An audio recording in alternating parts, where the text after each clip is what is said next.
Good afternoon and welcome to Jumpstart's monthly expert-led webinar, today with Cyber Pop-Up on essential cybersecurity for businesses.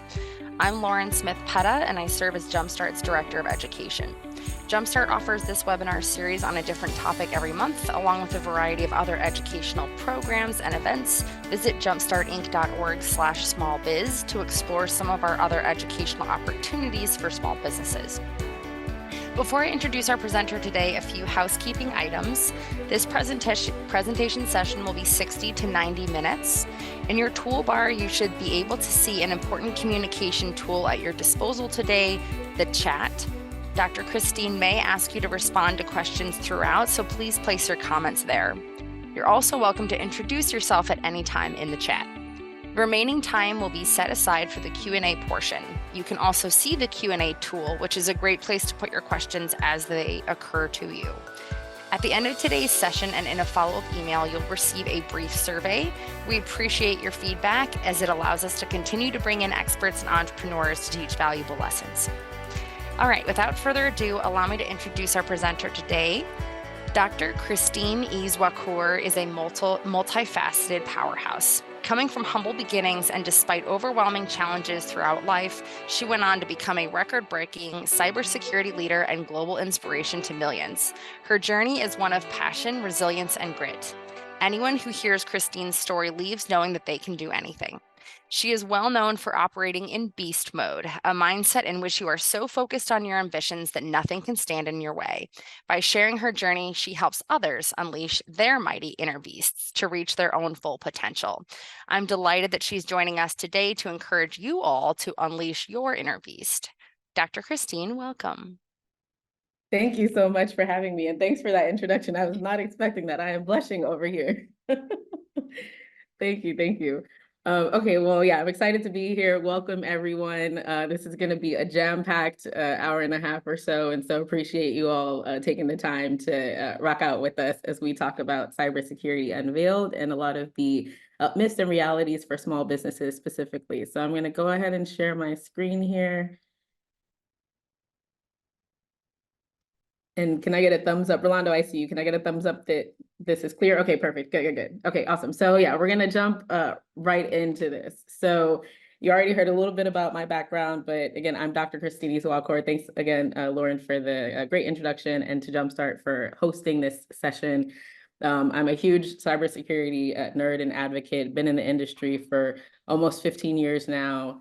And so really just love this space, and I'm very passionate about supporting not only small businesses, but businesses of all sizes when it comes to cybersecurity, but definitely have an affinity and a huge passion for the small businesses who oftentimes don't have a cybersecurity expert or some of that expertise in-house. And so I'm really happy to be here today. We're going to jump right into what we're going to cover today, because again, it's going to be quite a bit, but you'll walk away with tons of new insights and a plan for how you can move forward when it comes to security. So a couple of things that we're going to cover. We're going to go through some basics. So really understanding the cybersecurity landscape for small businesses and some of the trends and things that we're seeing across the industry. We will talk through some real threats to small businesses, including some trends, some statistics. We're going to hear from Rolando Lopez, who is a very experienced incident responder, and is going to share some interesting stories with you all. We'll also get into some small business friendly tips of how you can protect your business. This is going to be very interactive, and you'll really get to jot down and note some of the things that you can do to take on some of those tips, and also to really get started and get help. And so yeah, we will jump right in, because again, we have quite a bit to cover. But one last piece to add here is we do have a prize giveaway at the end.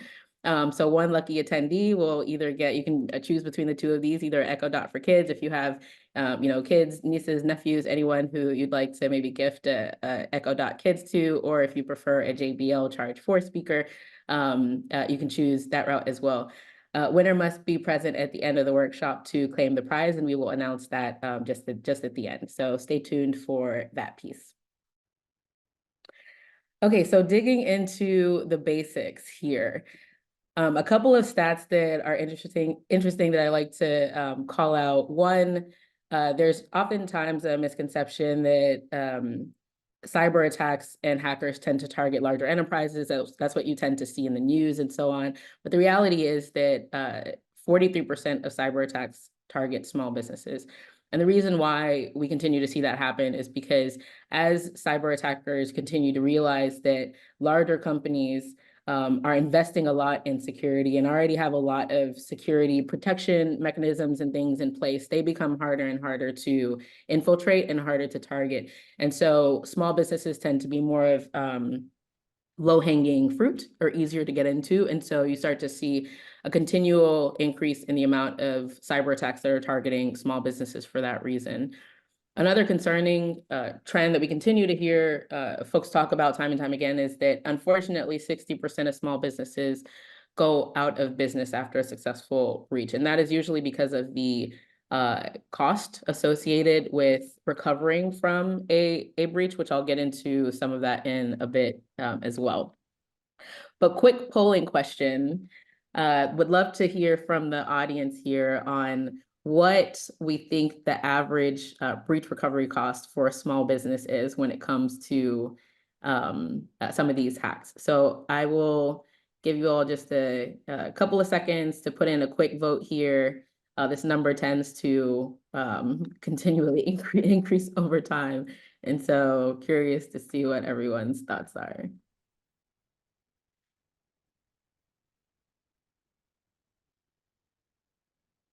And we'll keep that up for just a couple more seconds, and then let's get the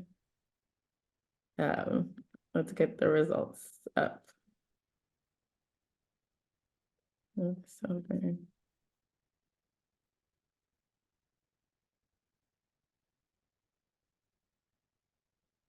Okay, let's see. So results are up. Looks like we have a good mix of different responses from the 250 to the 2 million. The correct answer is that third one, almost $1 million here is the average cost for a small business. So yeah, the reality is, I know there were answers in different categories. The reality is, depending on the size of the business and the attack, of course, the cost can vary. It can be lower than this number. It can be much higher than this number we've seen in the past. And so, so yeah, it really does depend. But these breaches continue to remain an expensive cost for small businesses. And so thank you everyone for participating in that quick poll. Now, what becomes, additionally concerning for small businesses is the underpreparedness that we hear time and time again. And this is, I can't tell you how many small business owners and leaders and startup leaders we talk to who the number one sort of concern is, I don't know what I don't know. I don't know where to start. We hear that, time and time again, and that really, resonates with a lot of people. And so that preparedness is important. But yeah, a couple of stats, almost 50% of small businesses don't have a plan in place when it comes to responding to cyber attacks.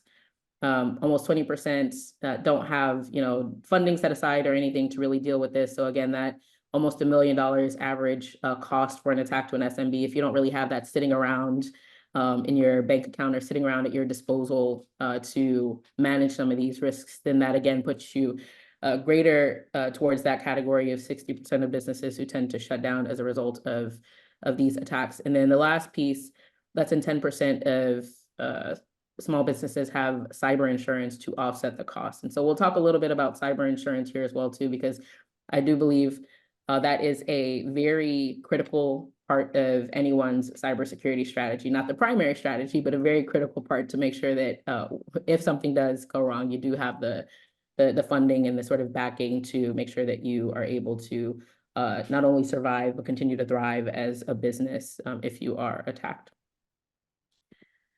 And so I'm going to bust a couple of myths here of common things that we tend to hear from small businesses that I think can help provide some clarity for folks who are looking to better understand the space. So one common myth that we hear time and time again is, I don't know much about cybersecurity, so I can't really do anything about it, which in this day and age, we don't live in a world where we can afford to take the mind frame of, ignorance is bliss.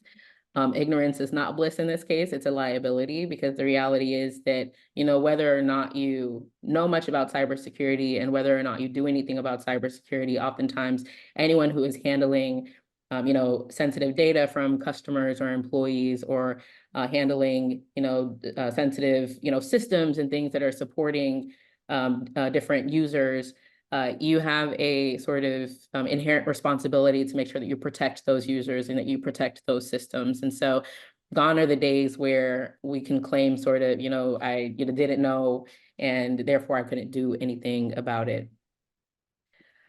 Another common myth that we see with small businesses is around the MSP space. So quite a few small businesses work with MSPs, right? Managed service providers who manage their technology. And so there's this common myth that, hey, my MSP already makes sure that I am secure.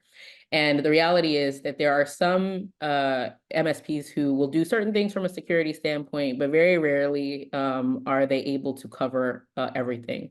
And so oftentimes, even when working with an MSP, there is a added layer of security and of support that is needed. And so truth for this myth really is that vendors can provide a false sense of security if you don't really pay attention to that. And one quick story, just to highlight that, we had a small business that we worked with at one point who was relying on their MSP for cybersecurity and thought they were, 100% good. We did a quick assessment with them to really just understand their security and help them create, a path to making sure that they were doing what they needed to do. And it turns out that MSP was only covering about 10% of what the small business actually needed to be doing to protect their employees and their customers and their business from cyber attacks.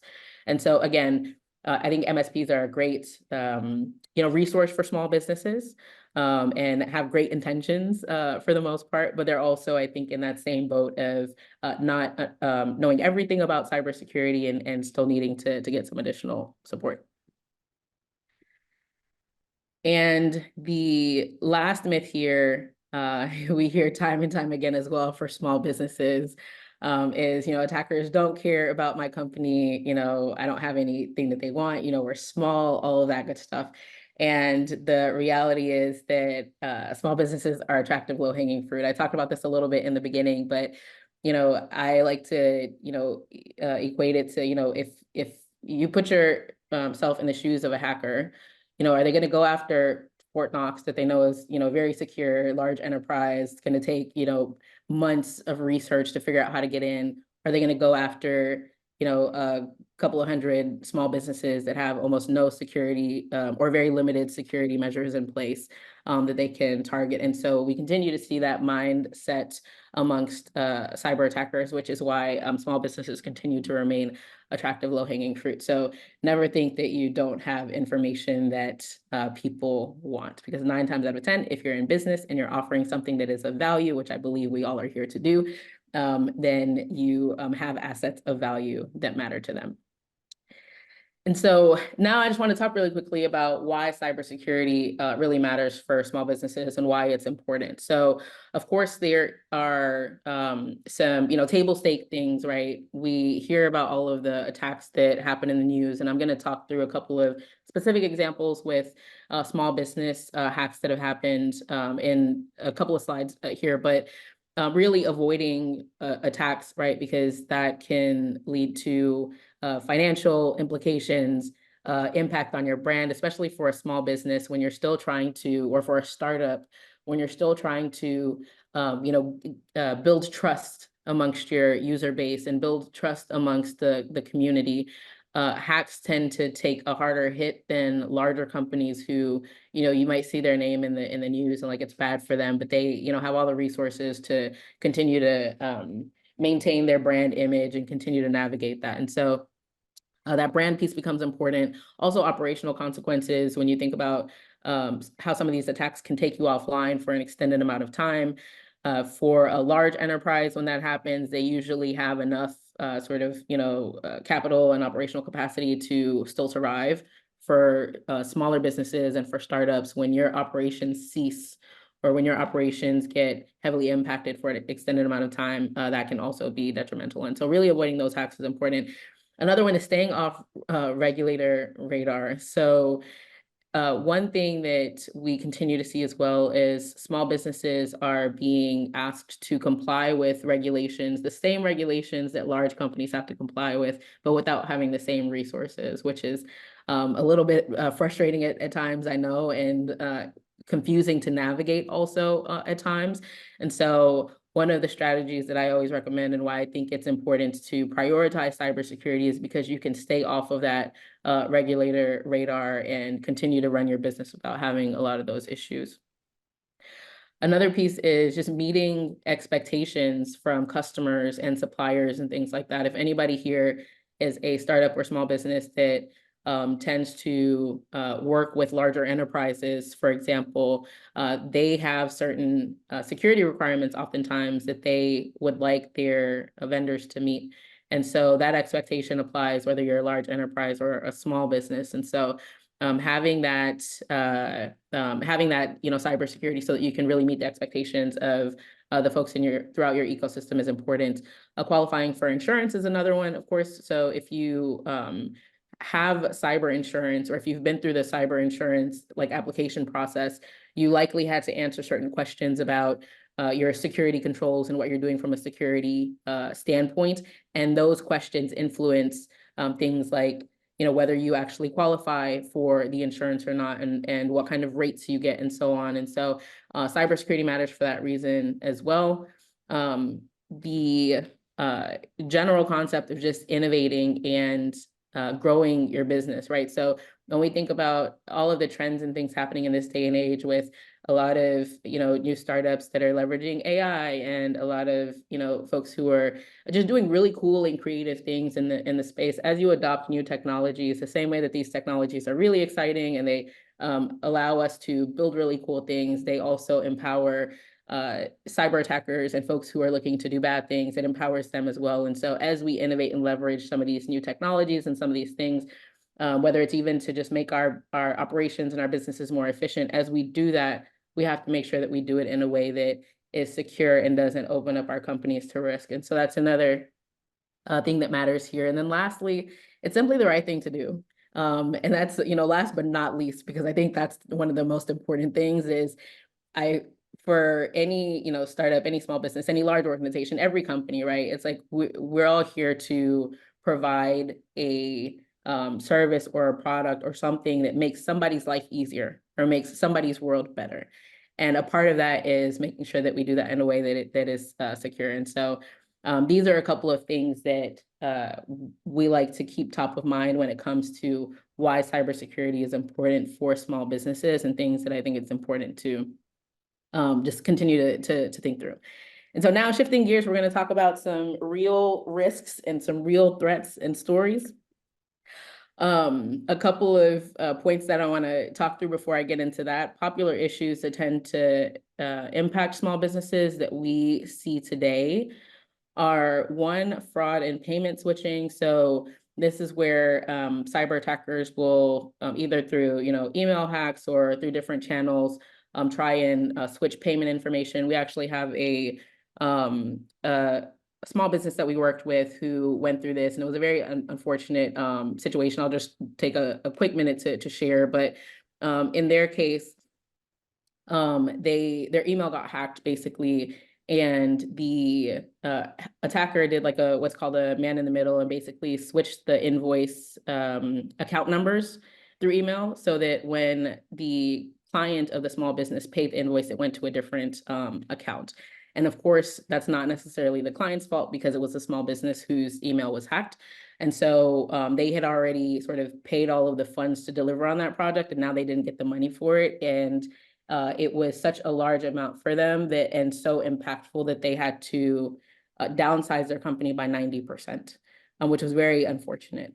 And so some of these, fraud and some of these payment switching issues are very concerning. The other thing that we're seeing is that when you fall for some of those sort of tricks, or when you succumb to some of those tricks and you don't have basic security controls in place, your bank can deny, refunding that money, or can deny covering it. And so, which was, I think, the case in this small business. And so really something to keep in mind and protect against. Operational impact from ransomware is another one. Ransomware continues to be a problem. For those unfamiliar, of course, and ransomware is where an attacker will basically lock you out of your systems and ask that you pay a certain amount of money in order to regain access. But another thing that we're continuing to see as a trend here is not only will they say, hey, you need to pay in order to get this access back. They're also saying, hey, if you decide not to pay, because not everybody pays, if you have backups of your data or something, you can just, wipe all of your machines and bring that information back, and then you don't have to pay. And so what they're also doing now to get around that is taking a copy of your data and threatening to leak it if you don't pay as well. So not just removing your access to it, but also threatening to leak your data, which gives a greater sort of incentive or push for people to pay the ransom. And so we continue to see that impacting businesses, small and large. Human error and insider threats from employees and contractors is another one. So oftentimes, the way that attackers get in is not through some, crazy, sophisticated, dark web thing. Like, yes, those things are relevant and exist, but it's usually, targeting a human being and getting them to do something that they shouldn't do. And so that human error is an important piece for small businesses.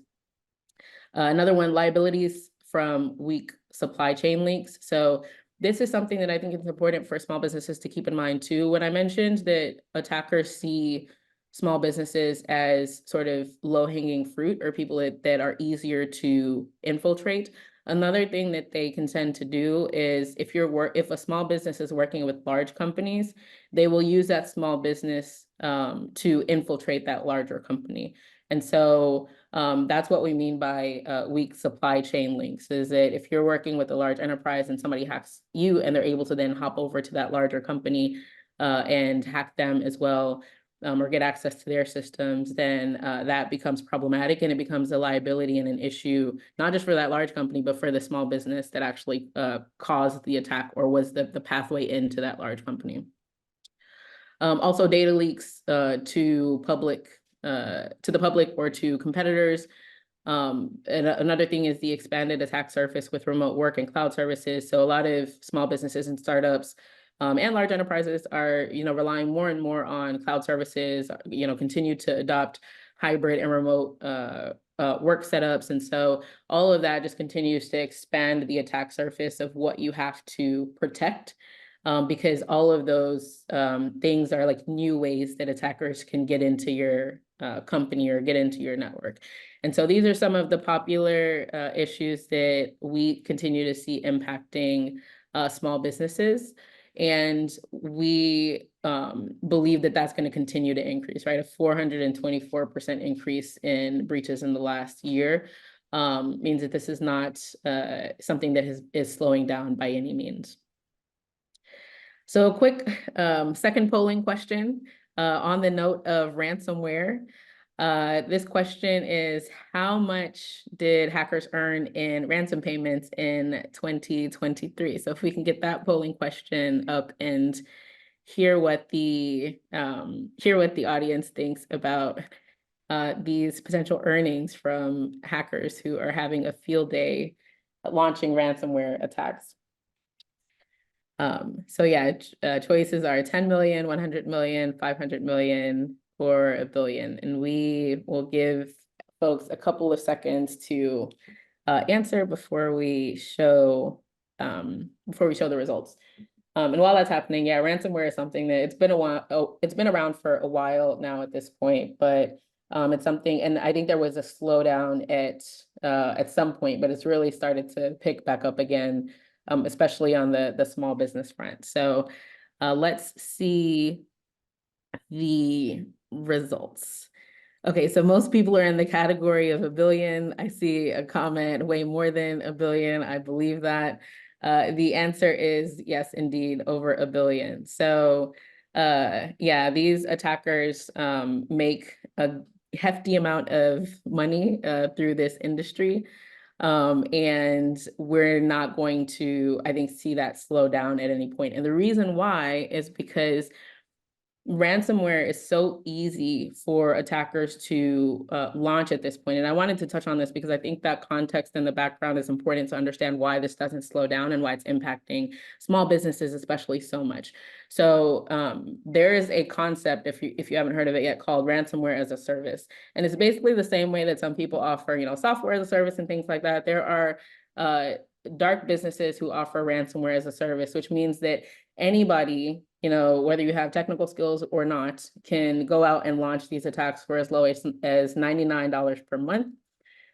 They are legitimate. I'm not going to say legitimate, but they're run like true businesses. So if you subscribe to some of these ransomware services to launch these attacks against small businesses or against larger organizations, you get access to support, you get access to troubleshooting if your attack isn't working. Some of these ransomware as a service providers will negotiate commission on the attack. So let's say one of their customers launches a ransomware attack against the company and is able to get a $1 million payment out of somebody, that ransomware provider will take a commission off of that ransom. Similar models like this exist for payment fraud, for malware attacks, and for more. And yeah, I see a note from Peter saying that the FBI is getting much better at catching these folks, which is true. I think folks are starting to really crack down on some of these malicious groups and things like that. We continue to see new ones pop up and so on. But it really is easy to launch some of these attacks, which is why we continue to see them growing in that way. Our last polling question for the session, would love to also get some insights here. What do you all believe is the leading source of cyber attacks in small businesses? I might have dropped some hints on this earlier, but yeah, I would love to just, one, see if folks are paying attention, but two, also see what you all think about where these attacks are really coming from. So we have social engineering and human error, computer devices, cloud hacks, or malicious insider employees. And we'll give folks a couple of seconds to put in responses there. And while we're doing that, yeah, the true reality is like the sources are almost limitless. Like there's so many different things that are happening today, but there are definitely a couple that seem to be the main ones that are really impacting small businesses. Yep. Okay. So it looks like most people were paying attention.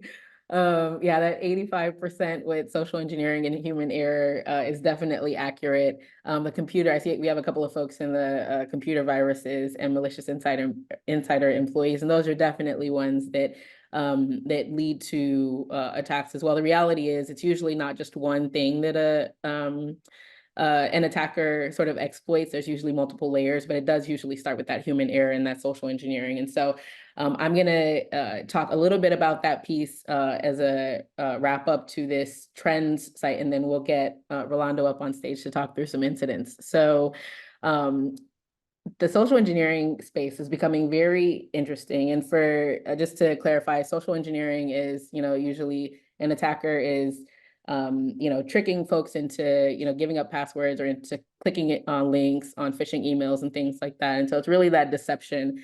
And one thing that's interesting in today's day and age is how deepfakes and artificial intelligence are making these attacks more efficient. And so even in this case, one of the most talked about ones today is where a finance worker paid out $25 million after a video call with a deepfake of their CFO. There have been other incidents like this also happening. And so this is another case where typically when we know that human error is the source of part of the challenges, like a lot of people will say, hey, like do more training and awareness and do these things to educate your employees. And that is important. And we should always educate our employees on cybersecurity. But a lot of these technologies are making it harder for people to be able to detect these things with the traditional training methods that we were using before. And so this is another trend that makes this a bit harder. And I just want to spend a couple of minutes again talking about why this trend is as big as it is. And it's because these things are so easy to do. And by no means am I trying to encourage anyone here to join the dark side and use any of these technologies to do harm by any means. But the reality is that anyone can go out and create a deep fake today. Anyone can go out and do voice cloning. I included this very simple example, right? You can use an app called Speechify to take your current sort of voice sample, right? Just talk for a couple of seconds or a couple of minutes.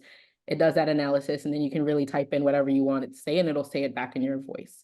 And then you can save this and leverage it to for social engineering attacks. And of course, this technology was not built for this purpose. This technology was built for more efficient marketing and for being able to communicate things efficiently with your employees and all kinds of things. But of course, like again, anytime there's a new technology that comes out that is meant to do good in the world, 9 times out of 10, there is probably somebody who's going to try to figure out how to use it to exploit something, unfortunately. And so these are the things that make it easy. Just real quick on this, you can even do things like add emotion to the voice that you have recorded and manipulated. So when you think about adding a tone of like pressure to like pressure somebody into paying an invoice or into doing anything, you can add that emotion into the text. You can even translate this into multiple languages. And so if someone does not speak English, or if somebody is trying to, trick someone in a different language, it is easy to do that at the click of a button. And so I just want to emphasize how easy some of these things have become, which is why, again, it becomes a lot harder to detect, and it's not going away. And so it starts to paint the picture of how like you really need to start to pay attention to different other ways that you can protect yourselves against these kinds of trends and these kinds of attacks that are happening. And so I want to share a couple of real stories of attacks that have happened against small businesses here to just paint the reality. I see I have one question that just came in I want to just address real quick about how long a recording is needed in order to create an artificial response in your tone. I think it varies depending on the tool that you're using, but I think it's about a couple of seconds to like a minute. Sometimes it's just a minute, I think is what it is on Speechify. I think if you went to their site, you could get some insight there. But yeah, when you think about the fact that folks have like I'm talking in this webinar presentation, which is recorded, right, for an hour or so. And so there are plenty of clips, or we post things on social media all the time talking. There are plenty of clips where folks are talking for 60 seconds, for 2 minutes, and that's all you really need to come up with a good model. Of course, the more data you have and the longer the clip you have, the more realistic it sounds and the better the model is trained, but you really don't need much. Okay, so getting into a couple of stories here. So the first one I want to talk through is Vision Direct. So this is a UK-based retail company who they were hacked, and their customer information basically got exposed. So 6,600 customers were a part of this breach. It lasted 5 days. And the attackers were able to access full credit card numbers, expiration dates, the CVV numbers for all 6,600 of these customers. And the way that it happened is because there was a fake Google Analytics script that was used on their site and extracted that information. The worst part is that, of course, anybody who is familiar with PCI or like payment card industry standards knows that you, in no circumstance should you ever be storing a full credit card number, full expiration dates, and CVV. Like you're not supposed to do that at all. And so they were doing that, and that information got breached. And so not only were they on the hook for losing that information for their customers, but also the non-compliance with PCI landed them in even deeper trouble for this small business. And so that is one example that highlights sort of the importance of both securing your data, but also knowing what regulations you need to comply with to make sure that you are not putting yourself at risk in that way. Another one is Grubmanshire and a word that starts with M. But this is an entertainment law firm, a small law firm that serves celebrity athletes and performers. They became the victim of a ransomware attack that ended up exposing legal documents of some of its high-profile clientele, including artists like Lady Gaga. So this again is where I was saying ransomware is not just about locking up systems. If you're not willing to pay the ransom, they will expose your documents, and this is the case here. And so, how this attack happened is that they were able to compromise an employee's credentials and use that to access a remote desktop app and carry out that ransomware attack. And so another, small business example there, very small law firm that ended up suffering some terrible consequences, especially from a branding standpoint with the types of clients that they were working with, really damaged the trust in the brand as well. Imperial Health is another one. So this is a Kentucky-based healthcare company who fell victim to a phishing attack where hackers basically lured the firm's employees to a site that looked real but was fake, and basically harvested their user credentials. And so that attack compromised the personal health information of more than 140,000 customers. So they exposed patient names, addresses, date of birth, medical records, all kinds of information. And yeah, it was another case where PHI is a regulated type of data, usually regulated by a regulation called HIPAA, which I'll talk about a little bit later on. But yeah, this is another case where employee email accounts were breached, and as a result, this regulated information got out, which is not good, of course, for both those customers and for the company. And then Patco Construction. So this is a Maine-based construction firm that hackers were able to basically compromise their systems and get access to their banking credentials.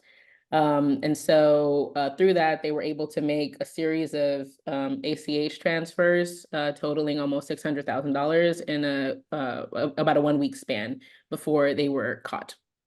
And part of the challenge, again, I mentioned this a little bit earlier, is the company, not only did they lose that $600K, but the overdraft of fees, because for some reason, like those transactions were allowed to go through, overdraft fees and interest that they had to pay was even more. And again, banks are not bound to reimburse losses that are incurred from fraudulent activities when there are not commercially reasonable, quote unquote, safeguards in place. And so if you don't have the right safeguards in place and you run into something like this, you run the risk of not getting that money back.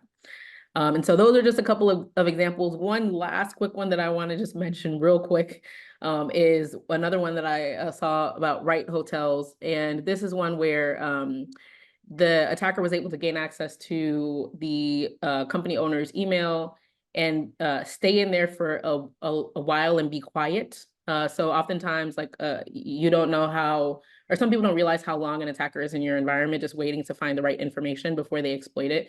And so got access to this email system, sat back and kind of studied how the business owner interacted with their bookkeeper through email, and eventually was able to craft a realistic enough sort of message and attack that convinced that bookkeeper to wire over $1 million from the firm's account to their own. And so, so yeah, just some interesting examples and stories of things that we've seen across the industry, and the true reality that small businesses face the same threat landscape that large organizations tend to face. The only difference is that small businesses tend to have to confront it with fewer resources, which again is unfair, but the reality of the world that we live in and why we're so passionate about what we do to support and educate small businesses. And so with that, we are going to pivot into a quick fireside chat with Rolando. I think it's always helpful to, share some of the, stories and cases from other companies, but I feel like nothing beats actually hearing from someone who has been through the trenches with these cyber attacks. And so Rolando is definitely the person to talk through through some of that. Quick intro to Rolando. Rolando is a powerhouse when it comes to cybersecurity and operations specifically. Rolando is our head of operations at Cyber Pop-Up. Background in, again, operations and information management, but also, a decade of security operations experience, internationally certified in several different areas. Also a travel enthusiast like me, a great Latin dancer, bodybuilder, and more. So Rolando, welcome to the party. Yeah, thanks for having me, Christina. Thanks for the warm introduction. Perfect. Okay, so I'm going to stop sharing my screen so we can get you on here. And we're going to jump right in. So I'll say this in the beginning just real quick. If anybody in the audience has questions for Rolando as well as we're going along, please feel free to drop them in the Q&A area. And I'll try to squeeze them in this time, specifically for Rolando, if you have those. So yeah, as we start off, Rolando, can you just tell everyone about your background and experience when it comes to responding to cyber incidents in general? Because I know you've done and seen a lot.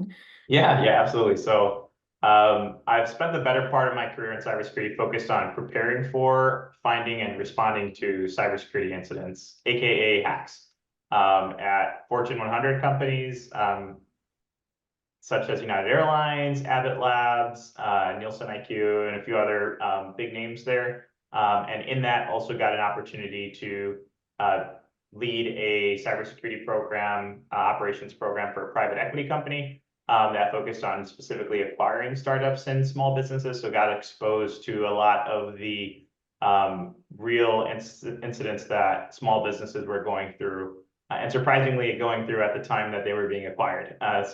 So very easy to say that even though they thought that they had a cybersecurity program in place, there were still some low-hanging fruit areas that caused them to be hacked.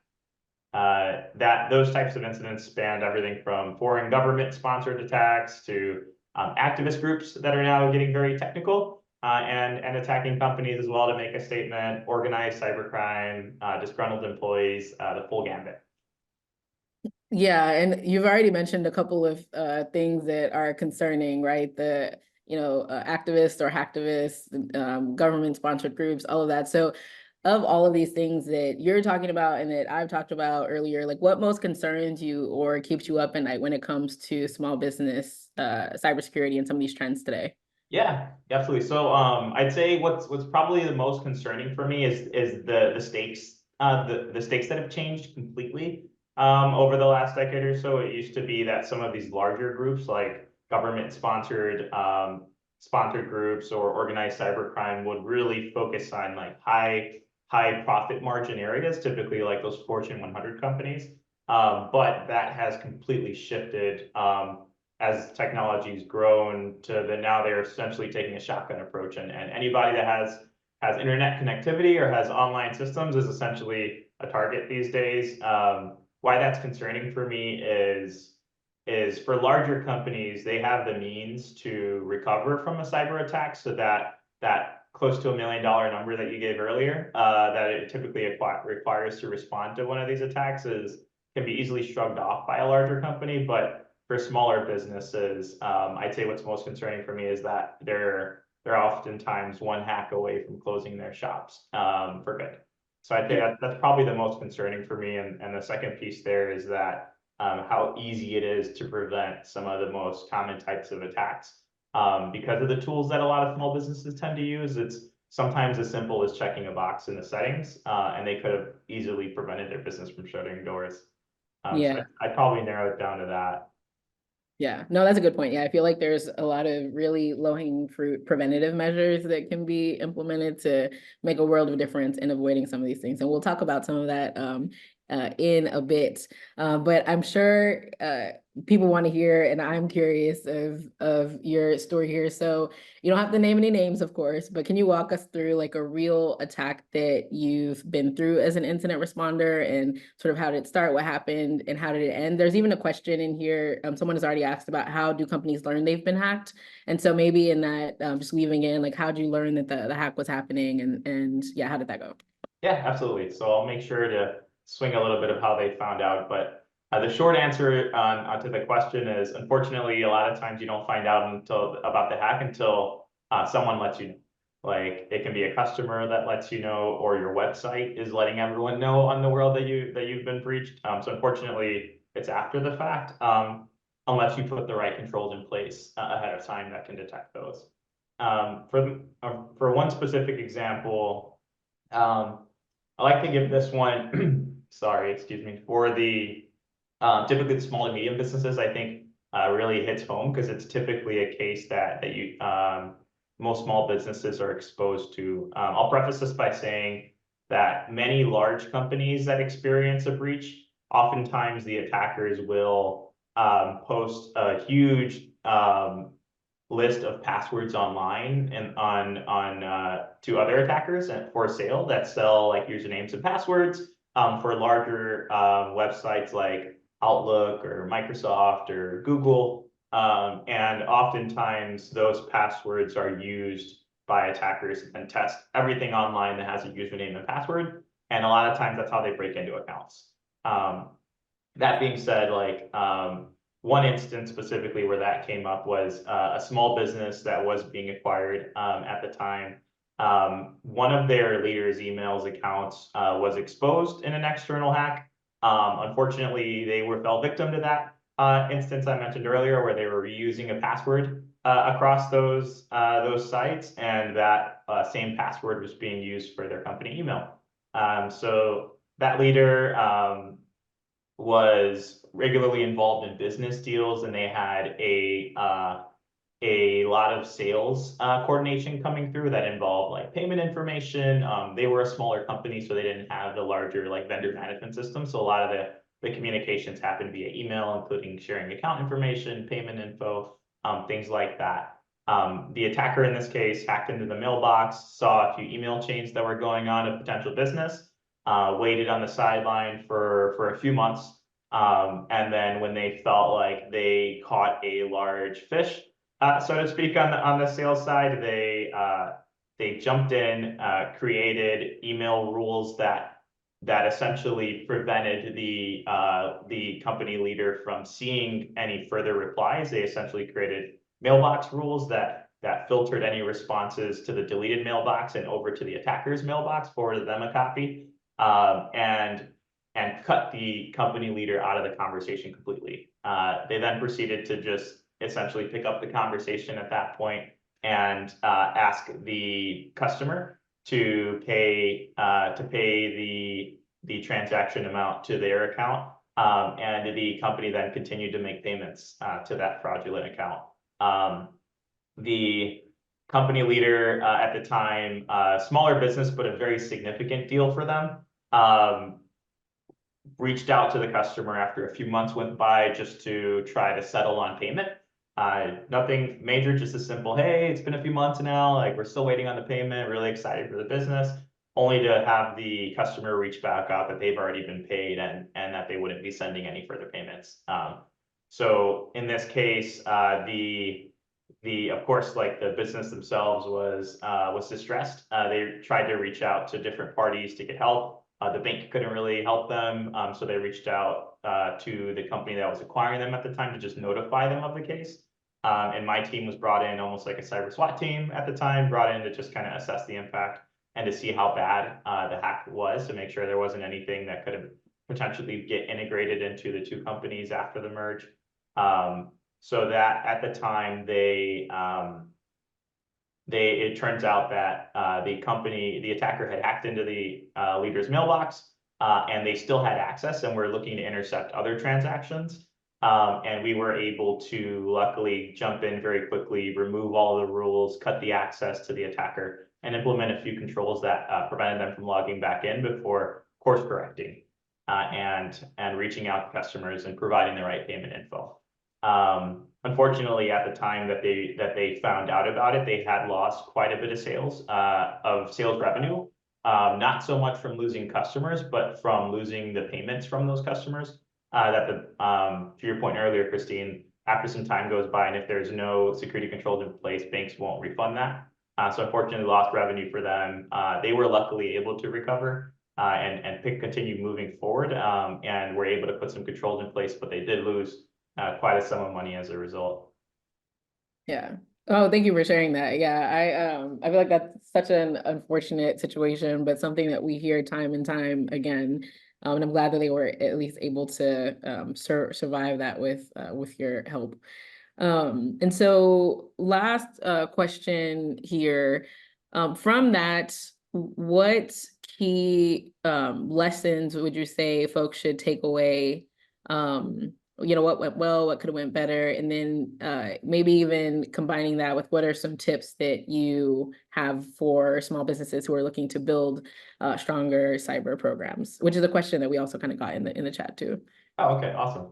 Yeah, absolutely. So I like to give my advice like twofold. One, like tactical advice, things that you can do immediately in a specific instance, and then two, like more higher level strategic advice for the company overall.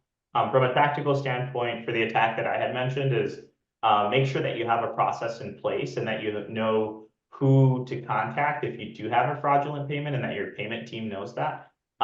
Specifically, like who would you call if your finance team wire transfers a significant amount of money to the wrong account, and making sure that you have that ready, because if you catch it within 24 hours, you can reverse it. And you can get in front of it and get the money back. But if it passes that 24 hours, and oftentimes like it's too late.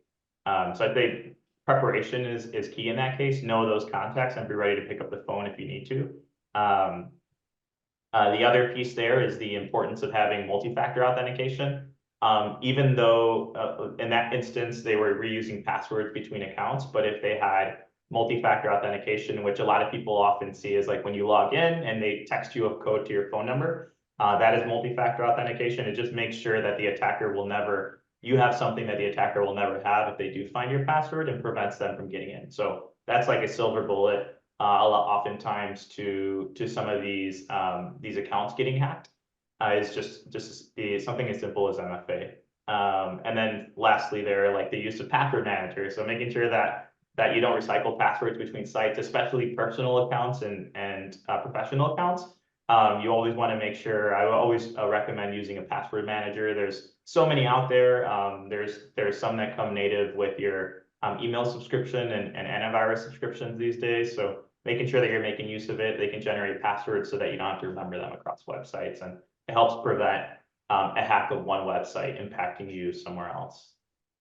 So that's from a tactical standpoint. I'd say those are the big pieces. From a strategic standpoint, I'd say don't assume that just because you're using email and for all of your business, or that you're not using a lot of technical systems, that there's no value for an attacker. Something as small as intercepting payments is more than enough for an organized criminal group to come in and even sell that access to one of these ransomware companies.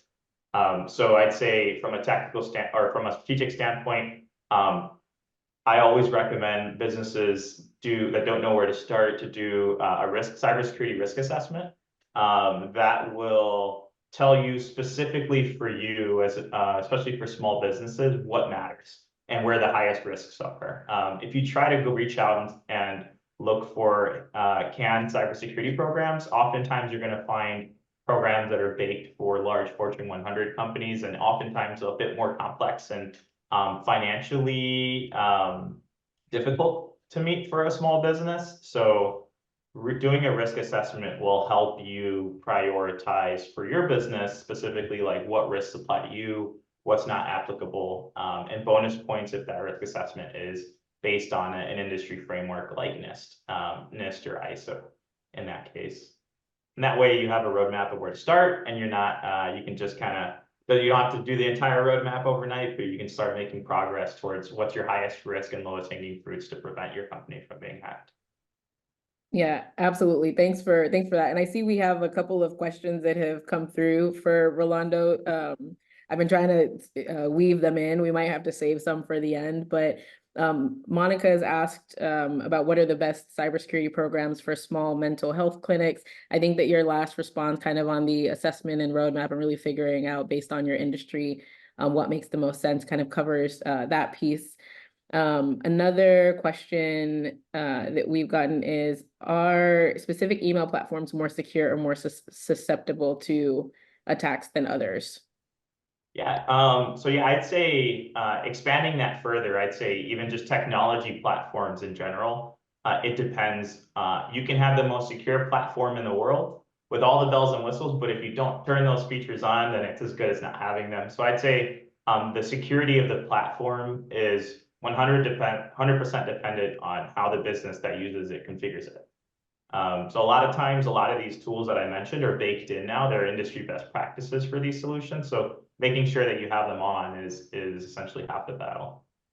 Yep, absolutely. Okay, awesome. Well, this has been great. Thank you so much for taking the time to tell us these stories and to share your insights. Again, I know there are a couple of questions still coming through, but we'll save those for the end. So yeah, thank you, Rolando, so much. Yeah, you're welcome. Take care, everyone. Okay, all right, we are going to continue here. I'm gonna go back to sharing my screen. Thank you all for participating and for sharing so many good questions in the chat. Again, we'll try to continue to get back to those, and maybe for the Q&A piece, we'll bring Rolando back on stage to jump in and continue to answer some of your questions. So for this latter half of the workshop, we're going to get into what you can actually do about some of these things. And I know that there have even been questions coming through around how do you take some of these trends and take some of this information and now translate it into action. And so that's exactly what we're here to do. The first step is kind of awareness and understanding these things. And then from there, you got to figure out what to actually do about it. And so for this portion, there is a quick optional workbook that you can use to follow along. And so I'm just going to drop that in the chat real quick for everyone. Again, this is totally optional, but wanted to make sure that if you want to kind of take a couple of notes and really start to map out a plan, you have the opportunity to do so. And so if you have that link and you click on it, you can create a copy, or you can download a copy of this to include your responses, and you will have access to that. It's not a shared document or anything. One tip, just to make sure that you can still continue to see the content, is if you prefer like splitting your screen or kind of having both of these things up at the same time, that usually helps versus flipping back and forth. So we're going to get into action and what we can start to do about some of these things, with the first page of the workbook being answering some initial questions about planning. So how this will work is I'll just talk through and share some insight and content that'll get you thinking. And then as I do, you can write some things down. And if anybody has issues with the document or anything, please put something in the chat so I know, but I think it should be pretty straightforward. Okay, so first things first is that security starts with a plan, right? And this is something that Rolando emphasized quite a bit too. I break down the overall security process into 3 different buckets. The first is around really creating a culture of cybersecurity and its importance, and making sure that people are aware of that. And so to me, that means being clear on your why. Like, why does cybersecurity matter to your company, and making sure that everybody is aligned on that and everybody is on board. Once you have your why, and there's like that true understanding and commitment to cybersecurity, it's really understanding, okay, where are we today and where should we be from a security standpoint, and what's that path from point A to point B? And that is where doing a cybersecurity assessment and roadmap becomes important, because that is what, again, helps you understand where you are and where you're going. And then the last piece is around actual execution and management. So now that you have a path, how are you going to execute on that and make it happen? We don't want to boil the ocean and do everything overnight, right? And so how do you make sure that you are prioritizing and making consistent progress and continuing to improve? And so those are sort of the 3 key buckets when it comes to planning for security. And to answer that first one, on getting clear on your why, I just want to flip back to this slide, which you've seen already before, but this talked about why cybersecurity matters for small businesses. And so as you look at that workbook, and as you fill out that first box on the first page of why this matters, these are things that you can continue to think about, right? Like, is it all of the above? Are there 2 that really stick out to you that you think resonate with where you are as a business, right? Is it that, hey, in order to work with large enterprises for our growth strategy, we need to be able to meet their requirements, and oh, they're asking us for insurance. So those are the top 2 reasons. Like, whatever those reasons are for the business, I think that it's important to outline those, because then when it comes to sort of building a case and again, getting everyone on board, you really understand how these things impact the business. And this addresses, there was a question I remember in the Q&A around how can you leverage these trends and some of these insights to advocate for security? And this is where that starts, right? So all of the trends and things are cool, but at the end of the day, are not cool. I mean, they're concerning, but they're nice to understand. But at the end of the day, people really want to know, like, how does this impact the business?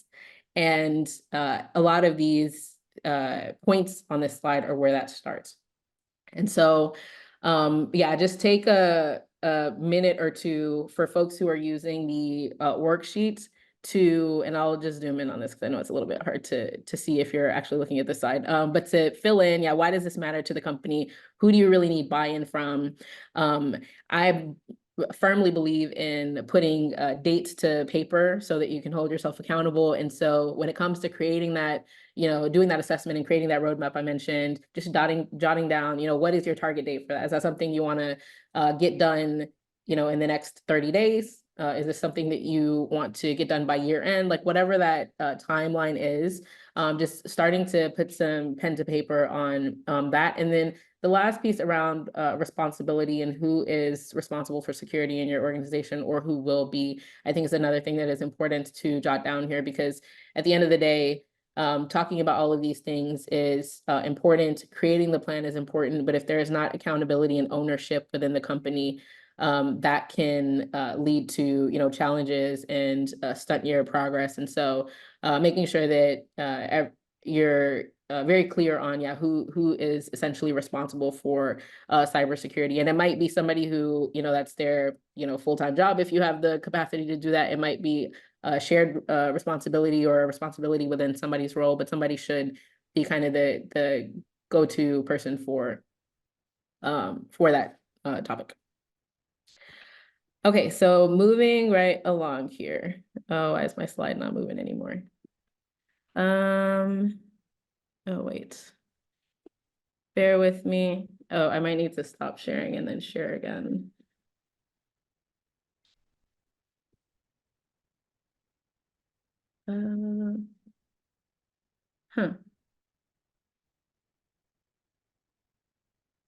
Just give me 1 minute. Okay, I think I got that. Okay, so the next thing that we're gonna do here is go through some important questions. So these 6 questions are questions that every single startup leader, small business leader, anyone should be able to answer when it comes to cybersecurity. And this is what covers the rest of sort of understanding kind of where you are and figuring this out. And I'll walk through each of these separately, so don't feel like you need to memorize or keep all of this in mind. But at a high level, the 6 questions are: what critical data do I have? Really understanding that. Where does that data reside? Is going to tell you, again, like, what's important to me, where is it? How is that protected? Becomes question number 3. And then on the other side, it's, am I compliant with regulations that I need to be compliant with? Am I prepared to respond if I am audited or breached? And do I have adequate cyber insurance to back me up? These are the key questions. And again, doesn't matter what size you are, we need to have answers to these questions. Otherwise, we're at risk.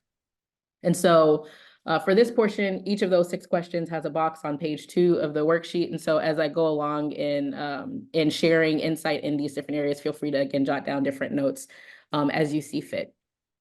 So the first one around which critical data or what critical data do you have, right? So these are anything that is of value to you when it comes to information, right? Or value to others, right? So personally identifiable information is one. You oftentimes have this information on customers and on employees. The average value of someone's full identity on the dark web is over $1,000. I was just talking to somebody yesterday who unfortunately fell for a scam and got their identity stolen. And so this is, of course, still very much a thing. And so just noting down what are the types of information that you have within your organization and starting to think about that. One caveat or a thing that I'll mention with this entire process we're going through of answering these questions is I'm taking you through this at a very high level. I would not consider this an official, risk assessment or an official roadmap that you're creating. This gives you a start. which is really important and really good. But there's way more that goes into this, right? And this is not all inclusive. So just want to provide that quick disclaimer here. And so, yeah, thinking about the critical data points that you have within your company, and again, jotting those down. I'm gonna, for the sake of time, keep moving through here. But you have this document at your disposal to continue working through. But yeah, you'd put that information in that first box here. Second question is, where does that data that you just thought about, where does that reside and who has access to it becomes the next important thing, right? So a couple of examples and things here to think through as you fill out that second box on the sheet. But data can be a lot of places, right? It can be on smartphones, and you have to also think about, are you only using company issued devices, or is some of your data stored on people's personal devices? Oftentimes for small businesses, sometimes that's the case, right? And so thinking about where that information is stored, all the different applications where information is stored. Do you have an app or like things that you're running in cloud environments, your laptops and PCs, data centers, IoT devices, right? The whole gamut. And so really thinking through of all of the data points that I have, where is that information? Because that is what you need to protect, right? Data is a construct or a thing that like is a bit abstract. It's where it's stored that people start to attack, both on the software side and on the device side, that becomes important to protect. And so, yeah, filling out that second box on where this data resides is sort of the next piece there. Moving on to the third bucket, are my assets protected? So this, at a high level, there's a lot of different things that can be done to protect a small business or any business from attacks. And we bucket those into 4 categories. If you want to be able to identify different risks, you want to be able to detect if something is wrong or if you've been attacked. I know there was a question in the chat about how do you know if you've been, hacked or anything. There's that detection piece.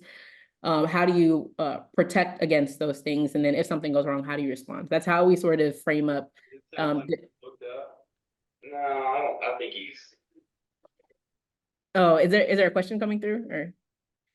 Okay, no worries.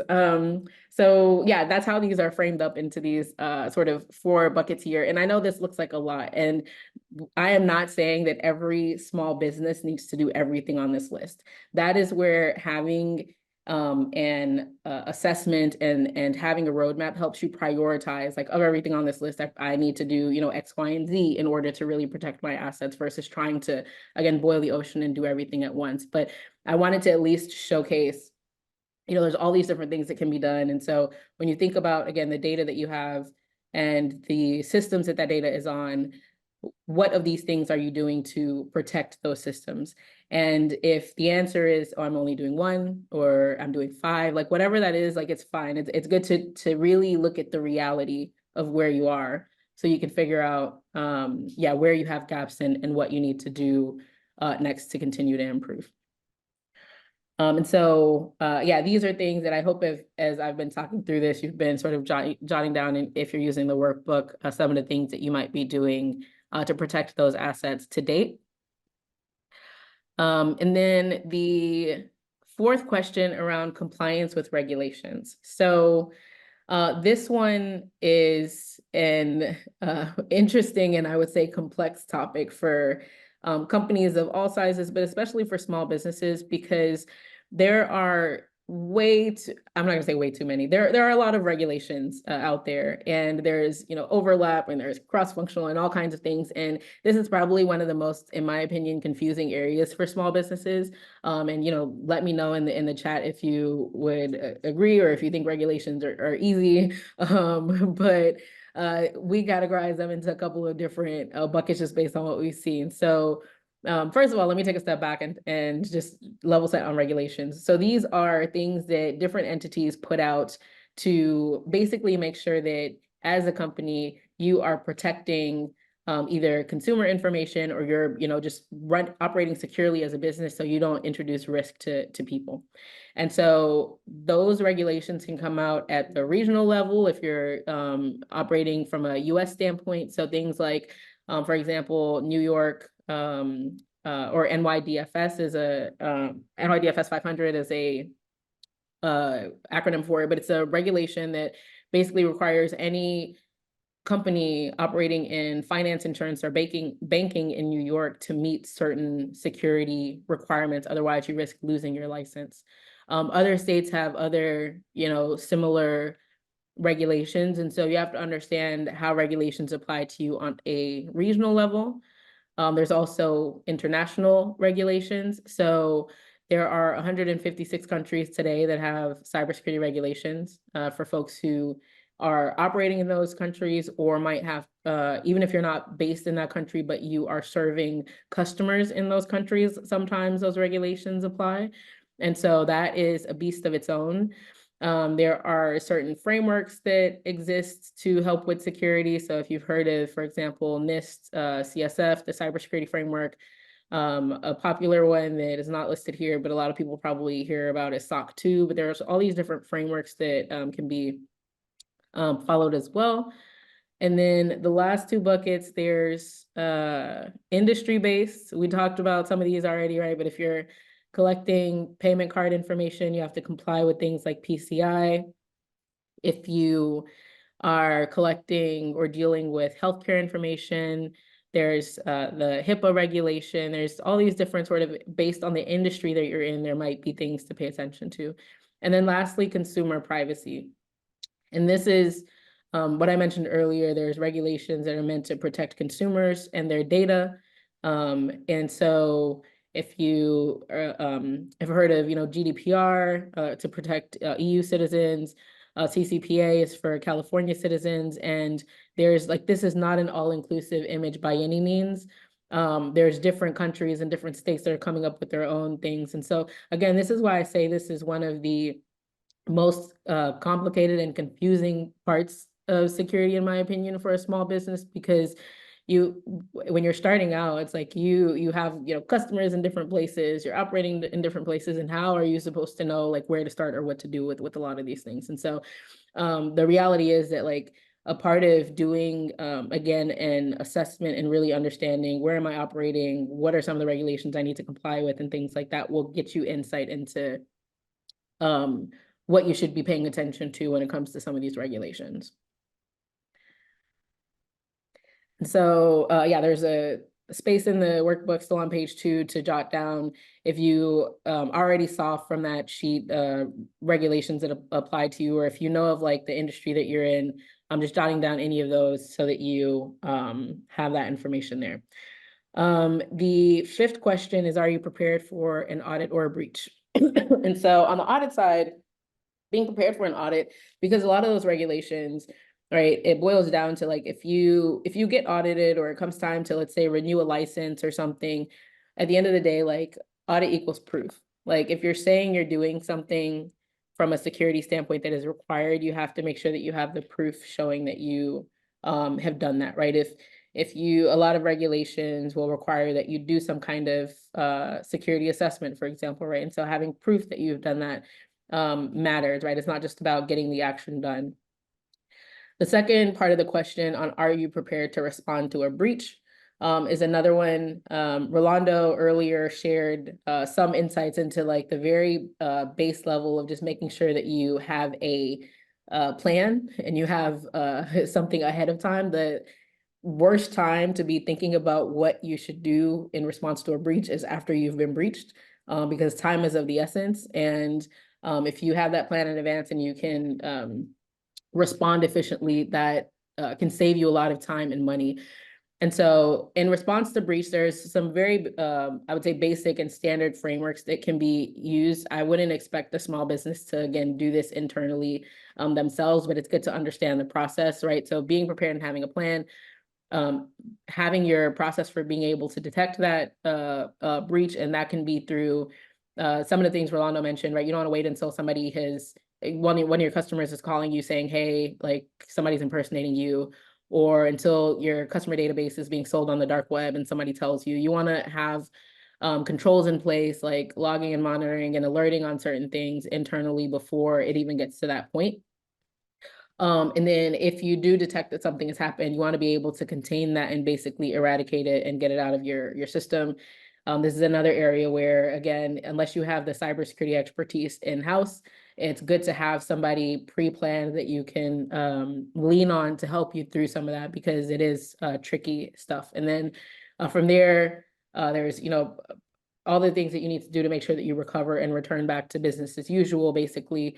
And then learning from all of that process and making sure that whatever attackers did to get in before you understand it, you've closed those gaps, and you've learned from how the incident was handled, and you can continue to improve and move forward. Because the reality is, if somebody successfully attacks you and you don't do the work to close those gaps, 9 times out of 10 it's going to happen again. And so having this overarching process is important. And again, expectation is not that a small business does this by themselves in-house, but it is good to have the resources pre-identified to help in this case. And so, yeah, another space there for just, if you want to jot down generally, like based on what we've talked through here, do you feel like you're prepared to respond to a breach if one, knock on wood, happened, next week? Would you be prepared to respond to an audit if that was the case? And so just jotting down those notes there as well. And then the last question is on cyber insurance.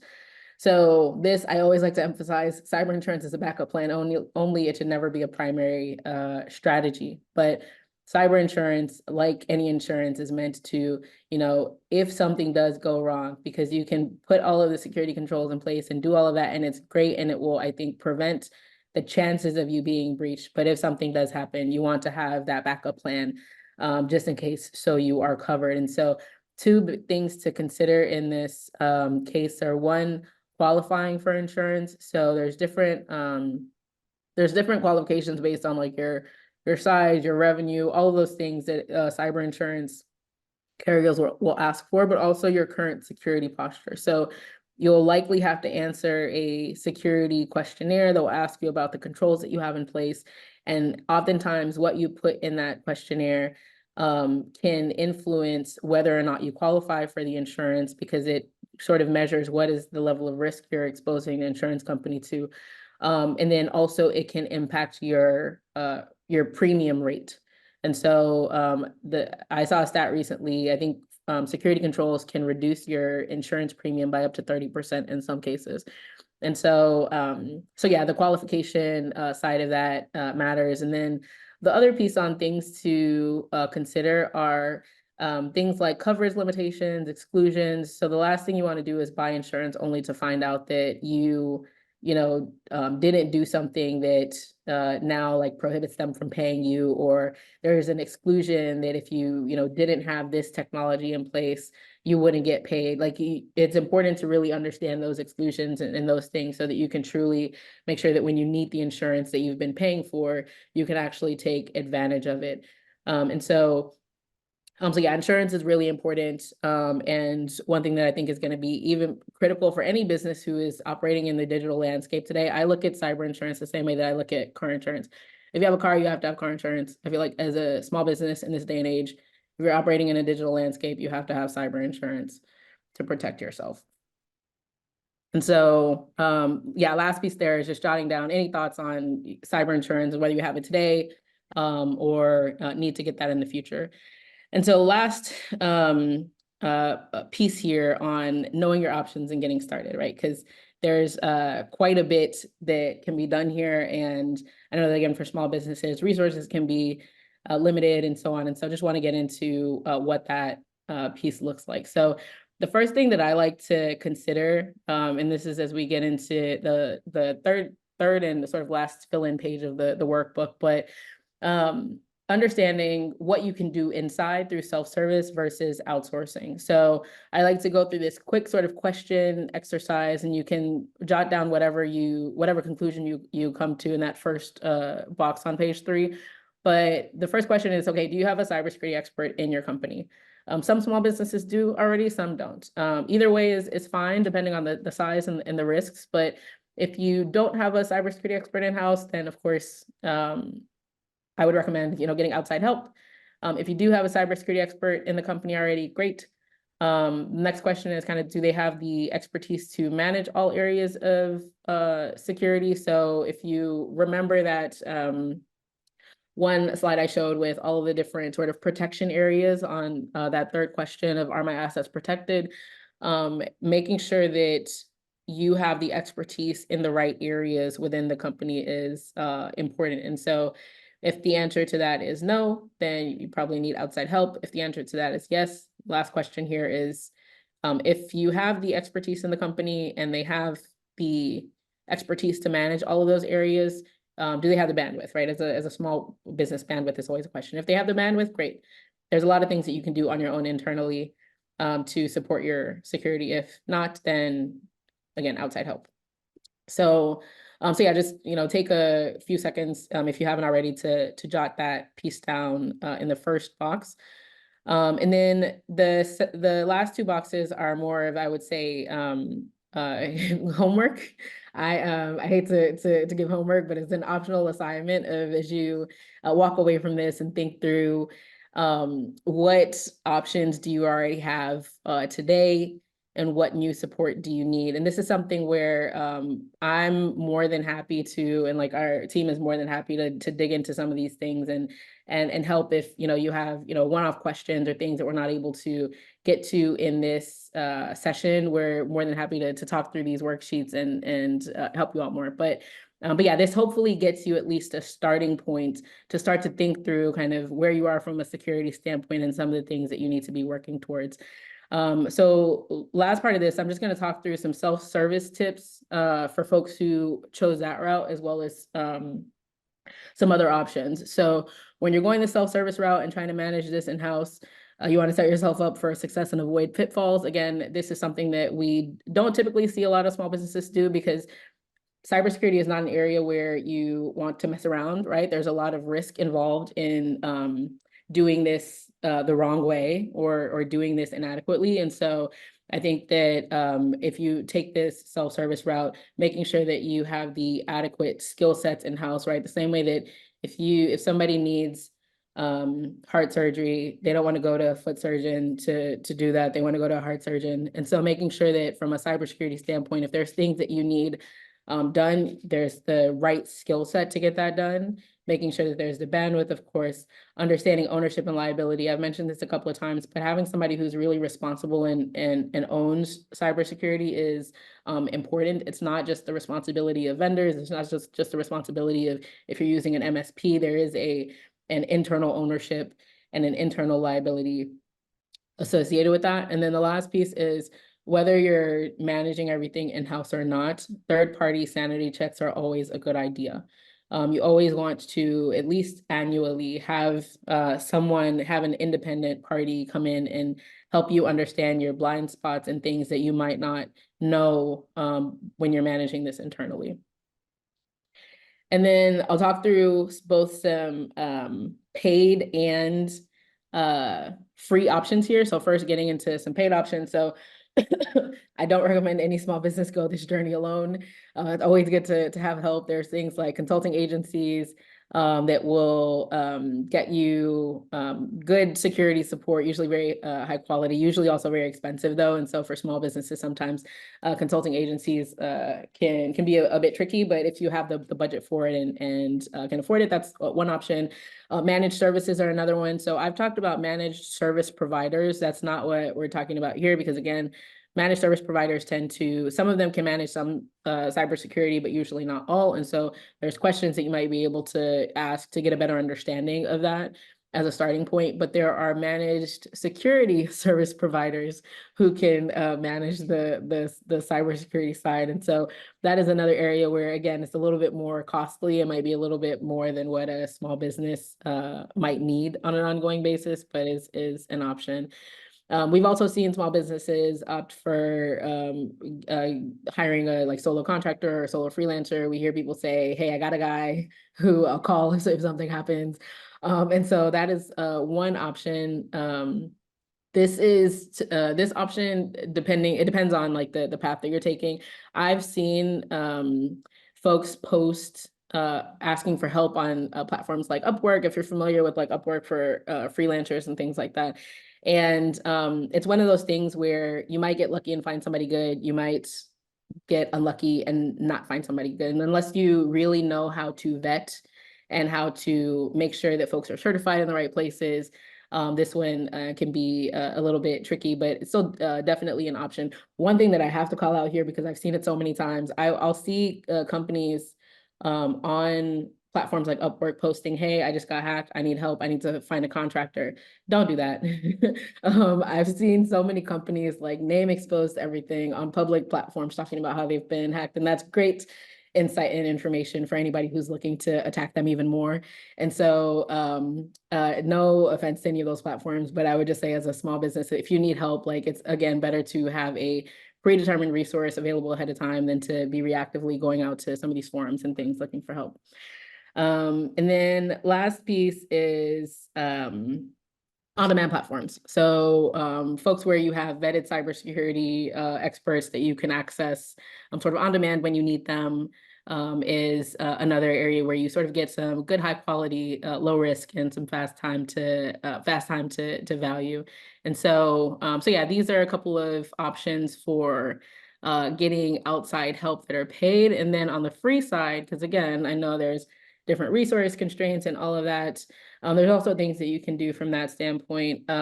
One is asking your vendors. If you have existing vendors who you're working with, you can ask them about how to better secure those technologies. Just know that, again, it's a shared responsibility. They can help you, but they're not responsible. Leveraging mentors or different communities for support. So if you are working in an environment where you have mentors who have cybersecurity expertise, that's good. As a part of the Jumpstart community, for example, you get access to certain perks when it comes to cybersecurity and beyond. So just looking to the communities that you're a part of for some of that support. Upskilling your tech team is another one. So getting your team access to different security certifications or trainings. We at Cyber Pop-Up partner with a company called ISC Squared to offer free cybersecurity certifications for people who are looking to up their security skills. And so that's something that if anybody's interested in, I'm happy to share more offline, but just doing things to really upskill your current tech team and try to leverage them for security support as well. And then free tools. And I say that with a lot of caution because there's a lot of tools out there and some are reputable and some aren't. And so you have to be very careful with that piece, but there are some free security tools that exist out there. And as we wrap up, and before we get into Q&A, I just want to take a couple of minutes to talk about how we are happy to help. So at Cyber Pop-Up, we mentioned this kind of in the beginning, but we really focus on securing small businesses in a way that is easy and fast and very manageable. So we do things like the risk assessment and roadmaps to help folks understand across various industries where you should start, where you should prioritize your resources, getting access to the vetted cybersecurity expertise that can help you execute on that, and providing ongoing tracking and ongoing support every step of the way. So you really have a variety of cybersecurity experts and support in your back pocket at any time, which I feel like provide such a huge benefit, but also just peace of mind for users who know they have somebody they can count on. And the best part, eligible Jumpstart portfolio companies, for those on, get a lot of these services for free. So the assessment, the roadmap, sessions to work with a vetted expert are free as well. So feel free to inquire about that after this session. The other thing I want to just call out real quick is I mentioned the importance of proof of things that you're doing. And so we also, as a part of our assessment and program roadmap process, do provide our users with a certificate of completion for your assessment. And that's something that you can share with customers, investors, partners, and more. And so we really see folks get a ton of value out of that as well. And like I mentioned, our customers sleep well at night and have that peace of mind knowing that you have a great security team sort of in your corner and that will go to bat for you, both proactively to prevent things, as well as helping you just throughout your entire cybersecurity journey. And with that, we get into Q&A. So yeah, welcome to take any questions. I know there have been a couple of questions trickling in. Lauren, I don't know if you want to come on or I'm happy to navigate some of the ones that I'm seeing. Let me know. Yeah, I'm happy to. So our first question from a little bit ago was, how can we tell a fake Wi-Fi access when we're at a given public location, for example, Starbucks? Sure. Great question. And I'm actually going to ask Rolando to come back up to the stage too, because I feel like for a lot of these, he will have some good he'll have some good insights as well. So being able to tell fake Wi-Fi access at certain locations, I mean, I think there's a couple of things that can be done. I would say at a very basic level, usually the fake Wi-Fi's will, I don't know, be labeled off in some way, if that makes sense. That's not a surefire way, but that's one. For me, if I'm using public Wi-Fi in a place, I usually make sure that I talk to the staff or go to like an official sign or something to know that I'm connecting to their Wi-Fi versus some rogue one. Like I usually don't just sit down and try to find Wi-Fi. I feel like that's what's worked best for me. Rolando, what would you add? Yeah, I'm going to be on the more probably morbid side, having seen so many cases where things can go wrong. If you're connecting to public Wi-Fi, I would assume that it's compromised. Meaning assume that there's somebody that's intercepting all of your internet traffic, and what you can do against that is use a VPN, virtual private network. Just if you're going to connect to a public Wi-Fi location, just connect on a VPN, and then before that, ask the establishment that you're at what their Wi-Fi hotspot is, and just get clarity from them. They can point you. You can literally, if you're on your phone, pull up your phone on them. They'll click it for you, tell you your password live, tell you their password or access info live, and then you can connect. But I'd say one, get the info from the establishment on which one it is, just so you're crystal clear. And then two, assume it's compromised and connect a VPN to make sure that you're protecting your information while you're online. Yeah. Thanks, Rolando. Yeah, no problem. Great, thank you both. The next question was, how susceptible are mobile phones to major hacks? I don't know if you wanted to elaborate on that a little bit. Yeah, I think that was a question during your session, Rolando. Oh yeah, absolutely. Yeah, so I would say mobile phones have come a long way, that it's essentially now a laptop or a computer in your hand. So I would say it's just as susceptible to hacks as a computer. And they're off, like the bigger names like Android and iOS devices typically have attackers will go after market share, and those are the higher market share items. So those are probably more susceptible, which is hard not to have one of those these days. So mobile devices are just as susceptible as laptops. You want to make sure that you're exercising the same cybersecurity hygiene on those. You can have most of your VPN clients you can use on a laptop, also have a mobile app that you can use to connect, and a lot of the same email security controls and MFA, multi-factor authentication controls apply to mobile as well. So I'd say just try to take the same lens that you use to protect your laptop for your mobile devices as well. Great, thank you. I love the term cybersecurity hygiene. That's new to me, so I'm gonna Oh borrow yeah. that. Another question is, what is the best way to assess risk within your organization? I think the worksheet helps with that a little bit, and I know you guys do that, but is there an easy answer to that one? Yeah, sure. I'll kick this one off. Yeah, I would say there's the first piece is to follow something formal, like follow a framework, right? And so the worksheet that we walked through, yeah, that's a good like high level insight, but I wouldn't consider that like a full-blown assessment by any means, because you really want to understand on a deeper level, yeah, all of those questions, but double clicking into them. And so there's frameworks that exist, like we talked about, NIST CSF, which is a cybersecurity framework. There's ISO 2001. All of these things are frameworks that are meant to help assess your risk.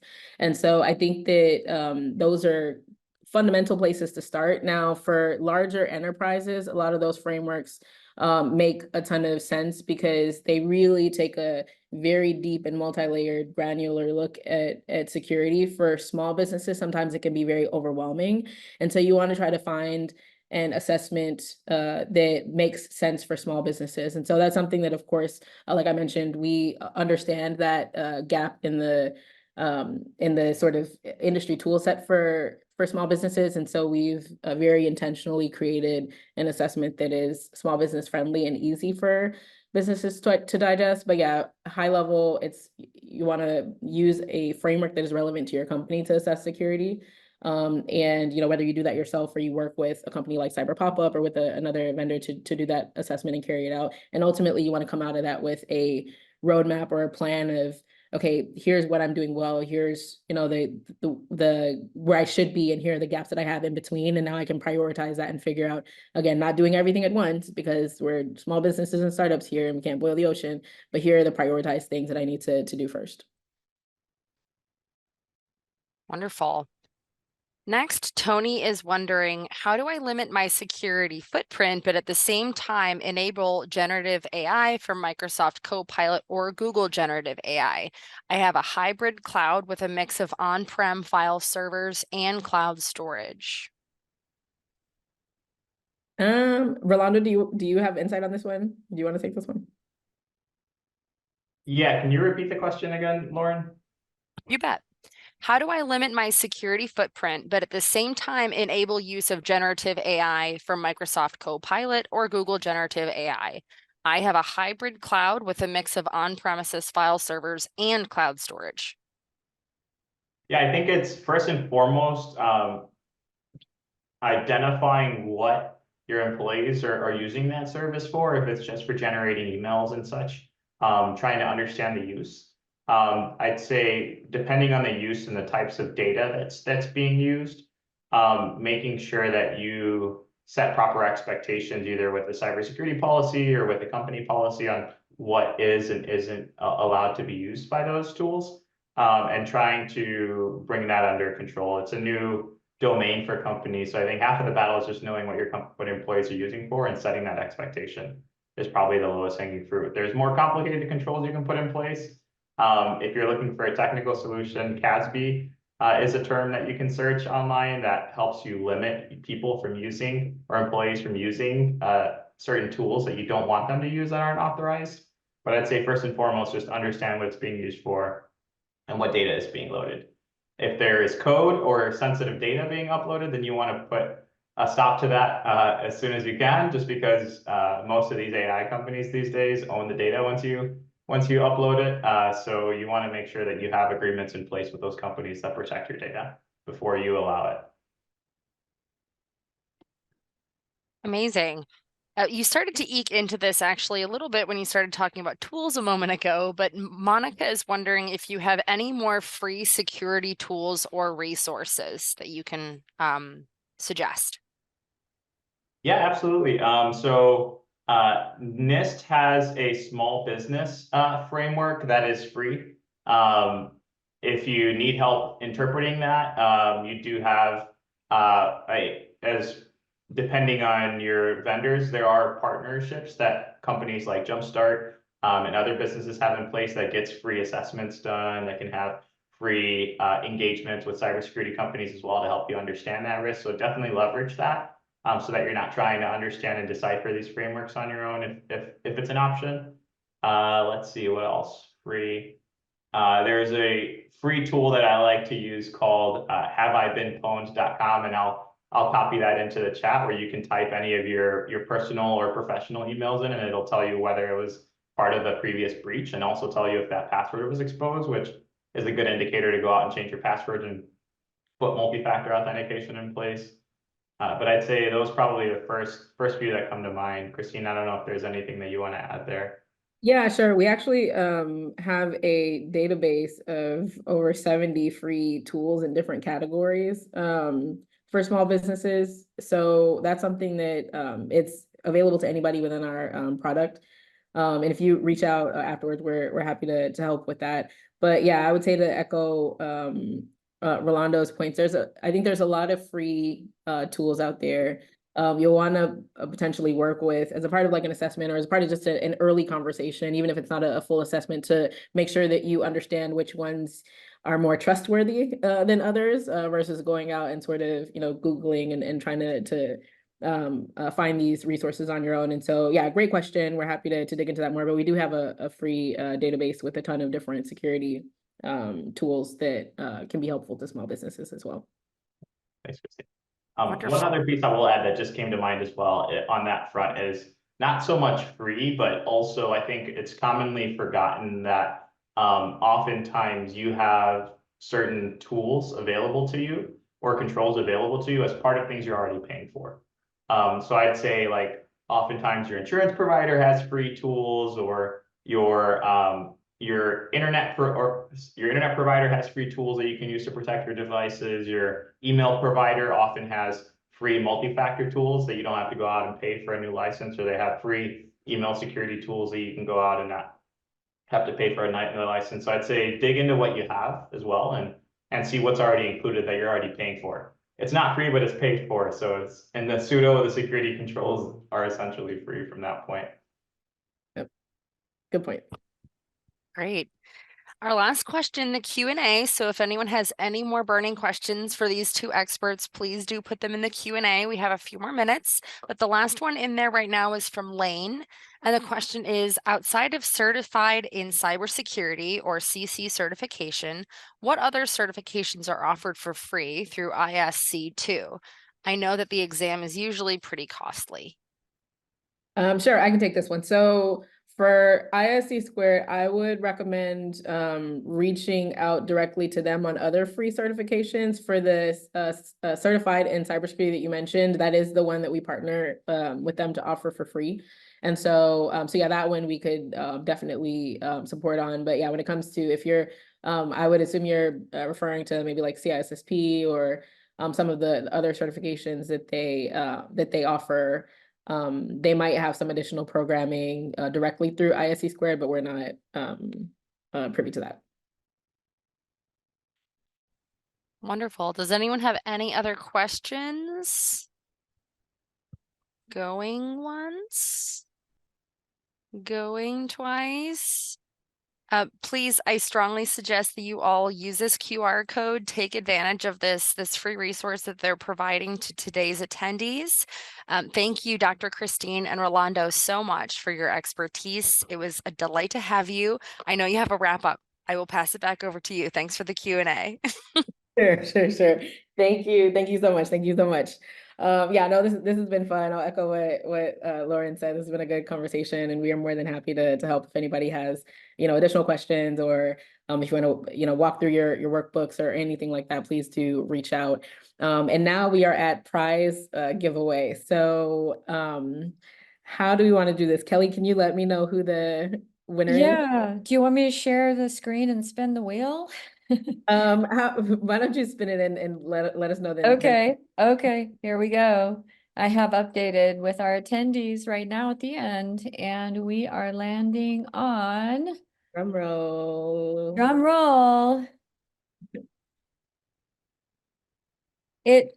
know if you hear the clapping in the background. Gosh, I hope I caught this one. Katrina Latin, are you still on? Otherwise, we will need to do it again. Yes, I see Katrina. Perfect. All right. Yeah. So Okay. Katrina, can you send me your email and we'll coordinate. Awesome. Thank you, Kelly. And congratulations, Katrina, on your Echo.Kids or your JBL speaker.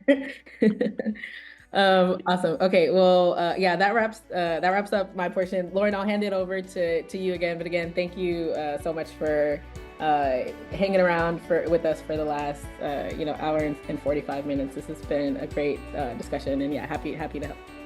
Thank you so much. It was wonderful to have you both. I won't keep you guys longer than the next 30 seconds. Just to thank you again. Please do schedule with Dr. Christine and her team. They're all wonderful. I can vouch for how great they are to work with. Coming up, you can visit jumpstartinc.org/smallbiz. We always have more webinars coming up the third Wednesday of every month, including the art of self-promotion and marketing yourself to a global audience on May 8th, followed by our quarterly State of AI webinar on May 15th. You can always look at our webinars and other events at jumpstartinc.org/events. At the end of today's session and in a follow-up email, you will receive a brief survey. We appreciate your feedback. We'll share it with Cyber Pop-Up. It allows us to continue to strive to achieve and offer great programming. So thank you all again so much for attending, and we will see you next time.